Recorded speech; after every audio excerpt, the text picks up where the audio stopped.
Nee. Hi. How are you feeling? Good. Yeah? Yeah. Nice. How are you feeling? Good. Are you in your body? Am I in my body? No. I think I need to take a moment and just feel the rock and be like, okay. Yeah, let's do that. Let's go into the... Take out my shoes. Yeah, let's get these shoes off. Yeah.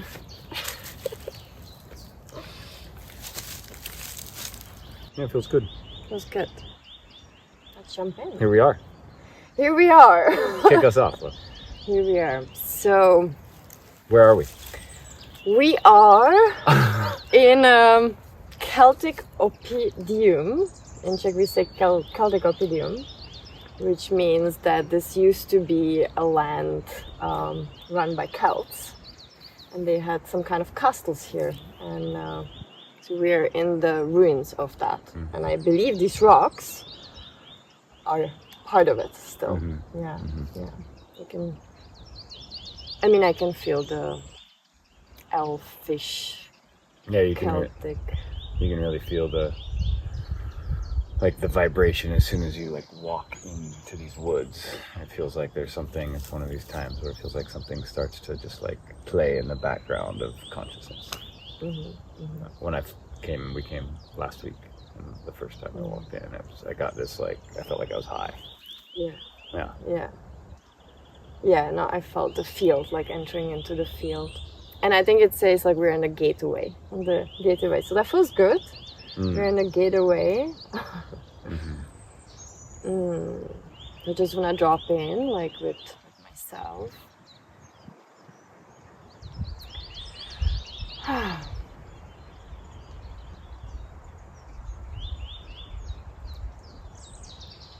So my question is, how do we begin? From the middle. From the middle. Nice. Always from the middle. Nice. Yeah, at least for me, this is making love. That's what we're calling this. For me, when I'm actually engaged in the act of love making, whether physically or just feeling love, truly feeling love, truly feeling place, feeling life, feeling land.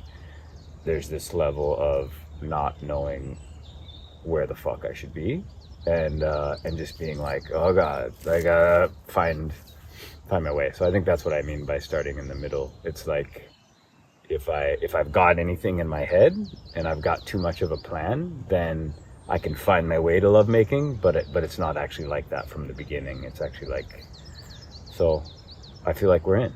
I think so. Yeah. Yeah. And when you say that, I can recognize if I have too much of a plan, I definitely arrive with the mind. I don't arrive through the body.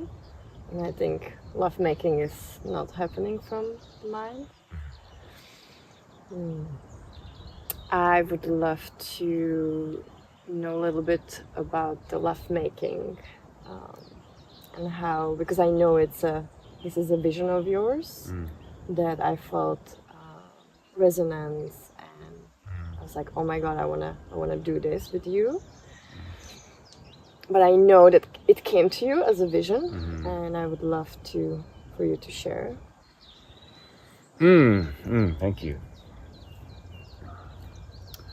Yeah, I think without getting too heady about, the idea, let's say, of what might be a beautiful, there's so many podcasts and there's so many conversations in the space, and there's so many things that talk about different things, and there's so many ways. It's one of the things I love about the medium of both long form content of videos and podcasts is you can really feel two people a lot of times, or sometimes three, engaging, and you can just sit with them for a long time, and then the content can be cut. So it's this really long form thing, but it's almost like everybody's still sitting down and talking about something. And I think when this came, I was actually in a meditation. I was doing my best to tap into something like the the center of this planet as I know it.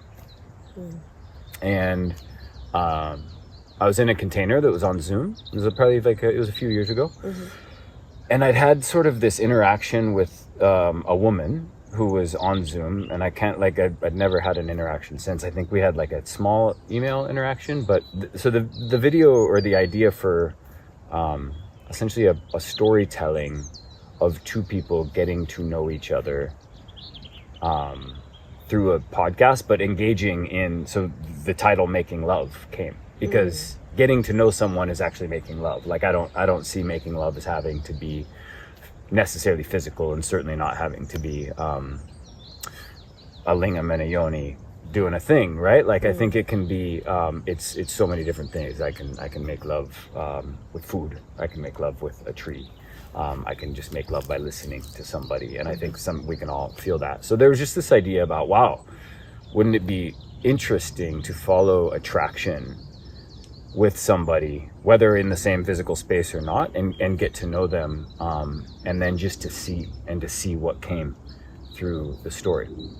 And since, as I've nurtured that idea a little bit and just played with it, it's been this thing that's kind of just been there, and I've met with it and talked about it with a few different people, but it's turned into, oh, this isn't two people making love, this is engaging in the art of lovemaking as a collective and as a family and as a tribe and as a world, as we start to really learn how to do it, because what it comes down to is I'm like, I actually don't know how to do it so well. Like I'm okay at it, but I think that there's a lot to learn. And so the recognition is the invitation that I feel that I got from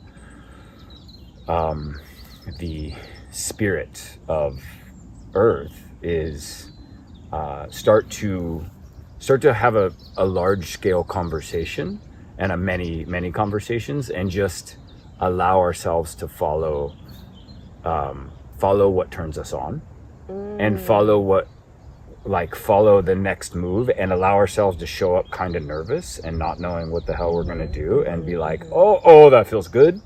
And see where the conversations take us, see where the songs take us, see where the movement takes us from place to place, and see what the lands have to say, and see what the people watching, if there are any, have to say, and just start to engage with the whole project as an art in the study of making love. Beautiful. Just like few things that interest me when I hear you, or few things that I retain. One, there's this like, it is following what turns me on. It is in my body. It's like, well, I'm like feeling excitement, and therefore I follow it. So that can be any different way of love making. And then also this basically being in presence. So it's fully being present, because I think if we have plans or whatever, there is like arriving with a carved something, and we're not fully in the present with what is truly. So it's like also being with what is, and then meeting from that point with another being or the mystery. And also what also comes to me here is like, then there's also other things that can enter in that moment. We are not like a closed container. It's not just me and you, but we can be like, oh, we're inviting whatever wants to now channel through us in this moment. And then I also feel like, because it is a podcast and there's a witness, and there's also, then they're also included in the love making. So because there is like so it's all open. So that's what I'm seeing right now as you say that. That's beautiful. I love that.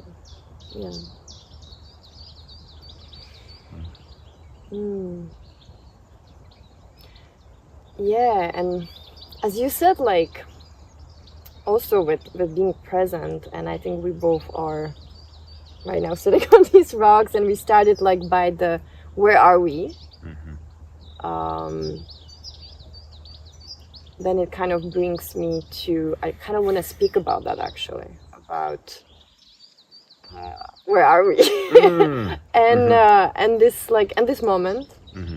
And When are we? And where are we? when and where? Yeah, let's locate ourselves in this. That feels good. Yeah. We're in the first episode, which is beautiful. We're making love together with this rock and with all the beings. And we're at the end of, I don't know if it was yesterday or today. It's the 11th of April, and I think we're at the end of Venus's long retrograde. I think maybe today. Oh man. Or with Venus and Saturn, the goddess who's just been through the underworld and has come out the other side, and the keeper of boundaries, the edge of the abyss, at least in the old world as the ancients knew it, like the furthest thing that we could see, the keeper of time. So there's some like, so I wouldn't say it's heaviness, but there's like, we've been feeling that in our own relationship. It's like, not that the relationship is teetering on an edge, but it's these times where it's like, whoa, anything that's hard is here. And then it's being asked to just be like fully integrated and held. And there's a way where these things, I think this Saturn Venus energy, it's like testing the relationship to make sure that it's true. So it feels like we've come out of like, yeah, it's true. And that's not like a celebratory, it's like, oh, okay. So we're there, right? That makes a lot of sense as you said it, because I was like just remembering you marking the beginning of it 40 days ago, and our intentions for this journey. And now I'm like checking in with myself. I'm like, wow, yeah, I can feel the underworld and like the beautiful path that came, at least for me, and we held it for us, and we kind of work with it. And yesterday really was a pivotal moment, and this night where I want to really mention this, because when I was walking up here, I dreamt about the owl, and I saw, just as I was walking up, I saw her face again, and the wounded wing, and I was like, oh, I'm meant to take care of it. And it was this thought I told you today, I'm truly claiming magic. There's something for me to. That's beautiful. Can you share this dream that you had this morning, so that we can like fully capture what that is with the owl, because that feels big. Yeah. So it was a really deep sleep for me, like really deep sleep. And since we are here in Czech, like all the nights, heavy dreams and ancestral things and family and all that is, I can see it weaving. And because these are the lands you grew up on. Yes. Yeah. So yes, this is my homeland, where we are actually. There's a castle that we took you last week with my family, and this is where I used to play as a kid. And it's called the Women's Rocks, and it's ruins of a castle, and so yes, this is where I was born. This is where like my physical body was birthed, and this dream was about me traveling through a land which wasn't Czech. It was another land, but I couldn't recognize it. It was beautiful, but there was no grass, and so I was confused. But I still thought it was beautiful, but I still knew that I have to keep going because it was not my stop. And then I saw this owl, and she really looked at me, and with this incredible eyes. When the owls, they really look at you, you can't look away. It's like, whoa, see like 360. And then in that moment, I realized she can't fly away because she's got like wounded wing, and it was like bleeding, and I felt really sorry. And I was like, oh, I have to stop. I have to take care of this owl. And I took her in my hand, but then I felt like she was scared. She didn't know if I want to, there was a moment, and then I like connected with her. I was like, I will help you, And just in that moment there was a cage, and the cage was open, and I was like, this is the only place I can put her, is in the open cage. And as I put her there to rest, I'm like, I will take care of you. The door is open, like you're not being caged, you're just resting. And in that moment, a family member appeared with like a medicine for the wing to make sure that the wound heals. And that was the dream. That's beautiful. Yeah.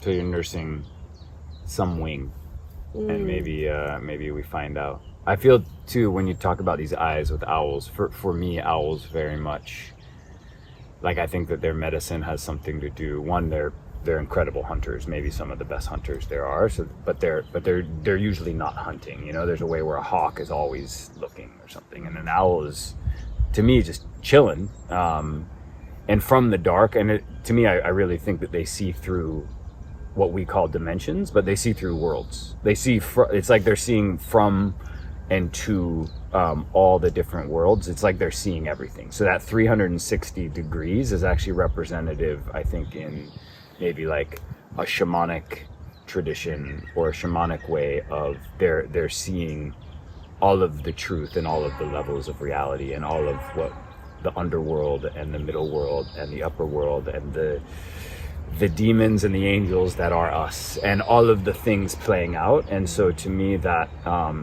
being looked at by that, whether that's something in you or something outside of you, is really symbolic of seeing self and seeing things as they are, not as we want them to be.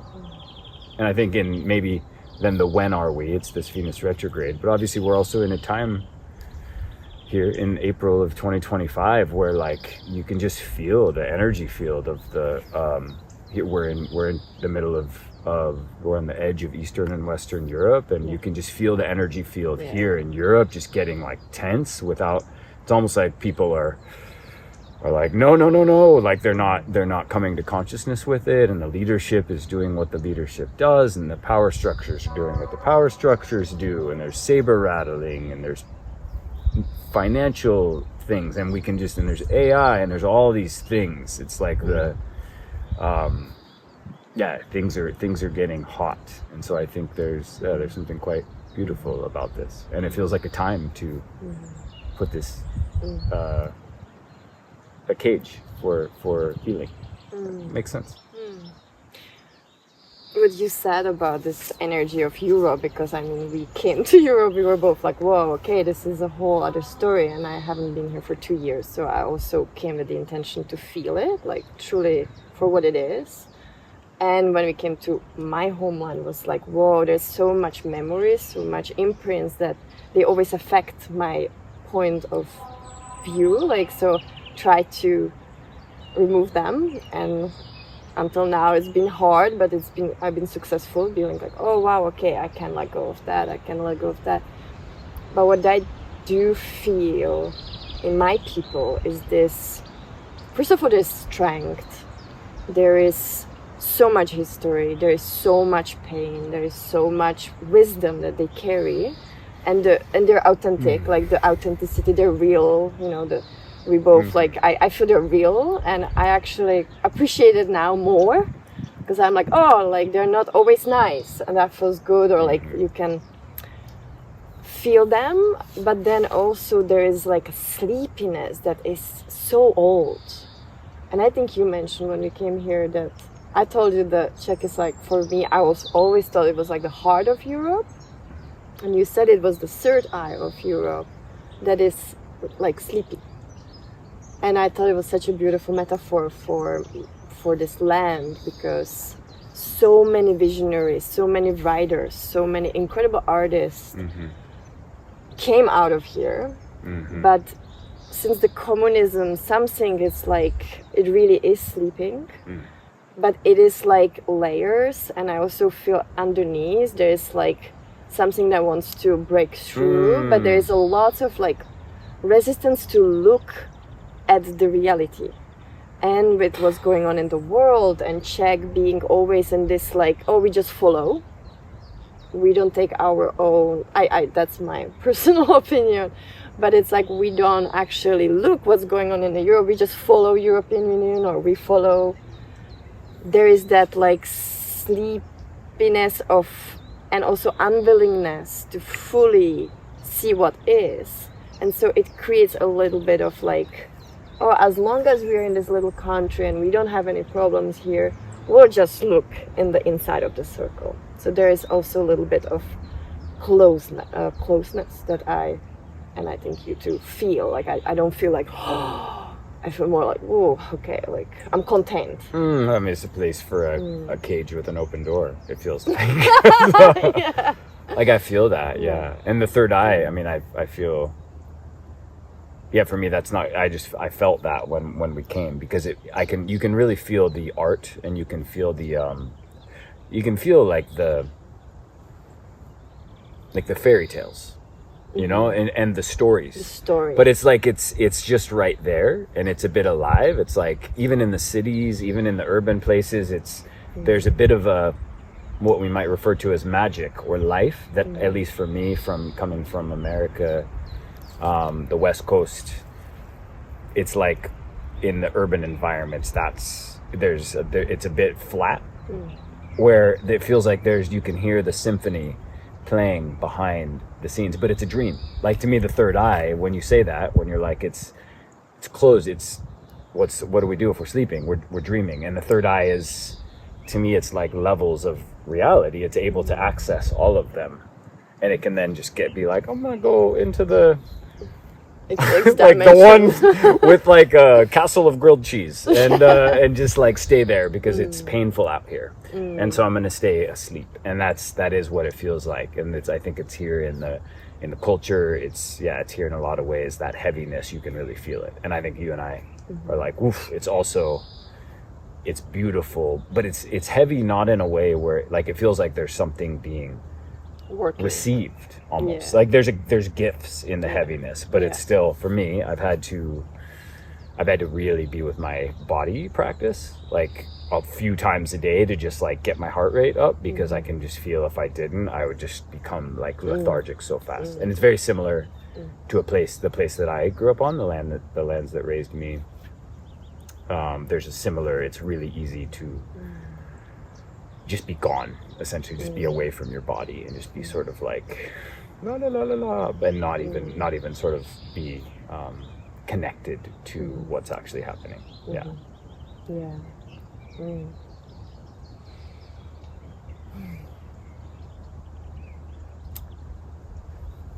I think I want to bring a topic of tomorrow, because it is also alive with me as I'm sitting here, and I have no idea what's actually going to happen, but it's this like my mind doesn't know, but my body knows. And there's also maybe with the owl, you know, I felt this like, it is like claiming of some ancestral magic power too there. Because also there was a family member who came with the medicine, and I know she's quite open and spiritual. And when she was the first one in the family, starts to channel and talk about spirits, like I remember myself being like, oh, she's crazy. And that was like 10 years ago. And then I see my journey, and I'm like full on, I'm like now, I'm crazy, and everybody else is crazy. And some people, so there's like, so what I'm trying to say is, so tomorrow, you know, like we are gonna go to a workshop with the man who my mom showed me through YouTube, because my mom is now also becoming open to, like, as she follows my journey, she's also opening up, which is so beautiful to witness. And so she brought me this YouTube video of this man, and his name is Wolf, and I was like, whoa, who's this guy? And it was just a very random video in in Siberia in Russia, him in a tent with other 5 dudes in their shorts, naked, talking about a ceremony they just had with the shaman from Siberia, and that there is a pyramid right behind them that nobody talks about, and there's just there's pyramids in Siberia, and And then he talks about the ceremony and the wisdom of the Siberian shamans, and then he talks about his journey. And I was like, wow, I really want to meet this man. And he says in the video that he became very ill, almost died, but then he had to reclaim his power through his family ancestors in order to do what he's doing. But he's not claiming himself to be shaman, and I respect that. That's another topic, talking maybe about shamanism and shaman. But what I really felt is like he is truly connected with his ancestors, and he says he works, basically his grandmother saved his life as a spirit. She came and she started to show him what he's meant to do in order to heal himself. And then the wisdom from the Siberia somehow is very connected to his family, and they have some similarities in it. And so tomorrow we're going to see this man, and even though the program, it talks about we're gonna do this and that, and we're gonna meet the goddess of Slavic nation, Tara, which I haven't heard about before. I heard, but never really went into looking who she is. But what I'm trying to say is, I see that I came here to truly do some ancestral work also. And this is like a piece of a puzzle and when I met you too, I know you've done a lot of work with ancestors, and for me, it's been always a very far away from me. And also because there's just so much darkness in my family that I didn't want to go into it. And I think you have to be ready. And I think I told you that I feel this year for me is to start to open to it, and I know tomorrow is gonna open something, and I'll be like, whoa, whatever that is. But there's excitement and nervousness. So we're bringing in the ancestors to make love with us. Yeah. That feels right. That feels like what's happening. Well, thank you. I would want to say that probably the ancestors have done a lot more work with me than I've done with them. And I can share some of those stories, but there's a way where it's I think there's so much more potentiality when we become conscious of the either gifts or problems that we get from our ancestors, but that just means that we're starting to work with them. The gifts or the problems are there regardless. And so for me, I became conscious about my ancestors, and that was really beautiful. There was actually a grandmother, and so why I bring that in is because what I've witnessed the last 2 weeks is just by virtue of you showing up here, and especially with you being in the field of your matriarchal lineage line, your grandmother and your cousin and your mother and your aunt, and all of these women have been together. There's definitely been that line has just been alive. And so I think the patterns of that line have been alive in you and in us, but also the gifts. So it's there's this way where, and we're both getting to spend a lot of time with your grandmother, who's 85, and so alive and beautiful and Czech. I can't understand what she's saying, but she talks to me nonetheless. But to me, it's beautiful. I think maybe our next episode is to engage with how this weekend went and talk about the ancestors a little bit. But your ancestors have been such a huge part of our couple dynamic and our journey as we've been here, and the heaviness and the gifts. And I think to me, that's a lot of what it is. To me, the ancestors aren't. It's not so easy. It's not this and this and this. There's this whole field, they're working in kind of a different, we're operating in a different time zone when we're starting to engage. It's not so linear, and it's not Monday and Wednesday. It's this 2-week period and then that other month-long period that's over there, and the thing in between wasn't as much, and those are the same day. And there's a lot of ways where it gets kind of jumbly. But I feel we're very much in an ancestral field, and so it's going to be so interesting. And for you sit there and not Yeah, understanding anything that's being said. to witness, to feel. Witness, Yeah, it's to gonna be beautiful. feel. You might be meeting the spirits. Wow. Everybody's engaged with the talking. You will be like, hello, hello. Yeah. Yeah. I feel complete. Yeah. I feel like we've done it. We did it. We started in the middle. Thank you. Thank you for being here. Yeah. I love you.